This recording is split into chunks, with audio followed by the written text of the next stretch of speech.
হরিদ্বার। হরিদ্বারের এই গঙ্গায় চান করতে পারা সৌভাগ্য, তো এইটুকু বয়সে সেই সৌভাগ্যটা পেয়ে গেছি, সবাই পেয়েছে। তো অনেক অনেক আশীর্বাদ আছে ভগবানের যে আমার চ্যানেলটা একটু লাইক সাবস্ক্রাইব করে ওপর দিকে উঠবে, তো আপনারাও করে দিন। তো সবাই দেন করেছে চান, তো এখানে সৌভাগ্যের ব্যাপার, আপনারাও আসবেন, এসে এই গঙ্গার জলটা একবার চান করে নেবেন, তো জীবনটা সার্থক হয়ে যাবে। তো আবার পরে আসছি। শুভকামনা কার জন্য রইলো বলে দাও। রইল কারু একজনে। তো গাইস ফাইনালি দেখতে পাচ্ছ আমি হরিদ্বারে এসে হরিদ্বারে যখন পুজো করি, তো দেন হরিদ্বারে খুব ভালোই লাগছিল। রাত্রিরে সন্ধ্যা আরতির সময় আমি পুজো দিচ্ছি আর জলের স্রোত ক্রমশ খুবই জোরে চলছিল। তো এরকম ফিলিং ফার্স্ট টাইম হলো জীবনে। তো যারা এখনও অবধি যাওনি তারা অতি অবশ্যই যেও। তো এরকম আরও কিছু ফিলিংস।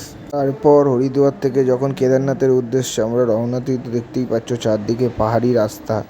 তো এরকম অনেক ধরনের ফিলিং, যে কোনো জায়গায় হঠাৎ করে ধস নেমে পড়ছে, তো আমরা গাড়িতে করে যাচ্ছি, মনের ভেতরে ভয় এলেও আমরা বাবার কাছে যাচ্ছি। তো দেন দেখতেই পাচ্ছ রাস্তাঘাট চারপাশের ভিউটা দেখতে থাকো। তো ভিউটা এত সুন্দর, মানে জীবনে ফার্স্ট টাইম, জানি না মরে গিয়ে কোথায় যাব। তো মরার আগে একটা স্বর্গ দর্শন হয়ে গেল। তো আমাদের ড্রাইভার ভাইয়া আছে আমাদের সঙ্গে, খুব ভালো ড্রাইভিং করিয়েছে, খুব ভালো আমাদের ট্রাভেলটা খুব সেফলিভাবে করেছি। তো ড্রাইভার দাদাকে ধন্যবাদ। তো রাস্তার চারদিকে অনেক জায়গায় এবড়ো খেবড়ো, যেহেতু পাহাড়ি রাস্তা, যে কোনো সময় ধস নামে, তো রাস্তার হাল একটু খারাপ ছিল মাঝে মাঝে, কিন্তু খুবই ভালো ফিলিংস হয়েছে। দেখতে পাচ্ছ চারদিকে ধস নেমে পাথরে চারদিকে পাথর পড়ে আছে। তো তারপরে এই জায়গাটা একটু রাস্তাটা খারাপ ছিল, তাও খুব ভালোভাবে গাড়ি যাচ্ছিল। আর পাহাড়ে একটা জিনিস খুব ভালো লাগে, যে দুটো গাড়ির সামঞ্জস্য খুব ভালো।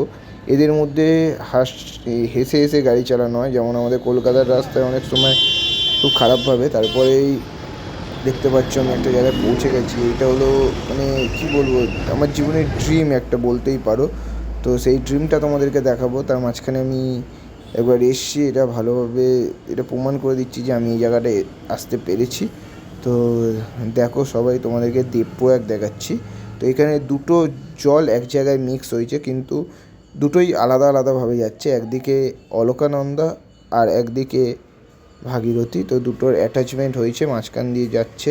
এবং যে জলটা গঙ্গার মতো দেখতে পাচ্ছেন ওইটা ভাগীরথী, আর এইদিকে সবুজ জলটা হলো অলকানন্দ। তো দেখতে থাকো। তো কত সুন্দর এখান থেকে অলকানন্দ বয়ে যাচ্ছে, আর এই পাশের জলটা ভাগীরথী। তো দেখতে পাচ্ছ নিচে মন্দির আছে, একটা কেদারনাথের মতনও মন্দির আছে। তো দেন গাইস একবার তোমরা ভালোভাবে দেখে নাও। কোনো দিন গেলে এই জায়গাটা মিস করো না। এই জায়গাটার নাম হলো দেবপ্রয়াগ। তো খুব সুন্দর জায়গা। ভিডিওটা একটু বড় হবে, তো সবাই একটু দেখো, আর আমার চ্যানেলটাকে লাইক সাবস্ক্রাইব করে দিও, যাতে আমি কেদারনাথের মতো আরও একবার কেদারনাথ যেতে পারি। তোমরা যারা যারা যাবে আমার এটাকে মাথায় রাখবে যে কোন কোন পোস্টে কী কী আছে। তো হঠাৎ করে যেতে যেতে আরও একটা সুন্দর ভিউ পেলাম। তো দেখতেই পাচ্ছ একটা ব্রিজ পেয়েছি খুব সুন্দর। আর তারপরে ফাইনালি যখন কেদারনাথের ট্রেকিং করে ওঠার পর খুব কষ্ট হচ্ছিলো, যখন চোখের সামনে স্বয়ং বাবার মন্দির দেখতে পাই, তো চোখে জল এসে গেছিলো, আর ধরে রাখতে পারছি না। অনেকেই মনে করবে নাটক, বাট যখন তোমরা এই সামনেটা পৌঁছে যাবে এত ঘন্টা হাঁটার পর, তখন তোমরা বুঝতে পারবে যে এই জায়গাটার ফিলিংসটা কী আছে। তো ফাইনালি দেন আমি পৌঁছেই গেছি। তো খুবই কষ্ট হচ্ছিলো, চোখ দিয়ে জল বেরিয়ে যাচ্ছিলো, আর ধরে রাখতে পারছিলাম না চোখের জল। তো দীর্ঘ প্রতীক্ষার অবসান, তারপর অনেক কষ্টের পর বৃষ্টি বাদল, জুতো ভিজে গেছে, জামা প্যান্ট ভিজে গেছে, তারপরেও যখন ফাইনালি এত ঠান্ডার মধ্যে আমি কেদারনাথ পৌঁছাতে পেরেছি, তো খুবই ভালো লাগছিল। তারপর পরের দিন সকালে যেহেতু রেস্ট নিতে হবে, তাই পরের দিন সকালে গেলাম। তো সোনারং অনেক জায়গায় দেখেছো, অনেক ভিডিওতে দেখেছো, সেইখানে স্বয়ং আমি দাঁড়িয়েছিলাম। এটা আলাদা রকম আমেজ। আর যখন তোমাদের সামনে আসছে স্বর্গ, যেখানে স্বয়ং দেবাদিদেব মহাদেব বাস করেন, সেই কেদারনাথের মন্দির, আমার তো দেখে খুব গায়ে এখনও কাঁটা দেয়।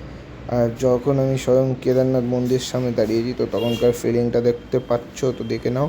আর এরপরে আসছে হলো তোমাদের সামনে ভীমশিলা। যখন বন্যার সময় এই ভীমশিলা এসে আটকে যায় আর দুদিক দিয়ে জল চলে যায়, তো মন্দিরটা দেখে বেশ ভালোই লাগছে। আর দেখতে পাচ্ছ ভীমশিলাটাকে দর্শন করে নাও। বাই বাই, লাইক সাবস্ক্রাইব করে।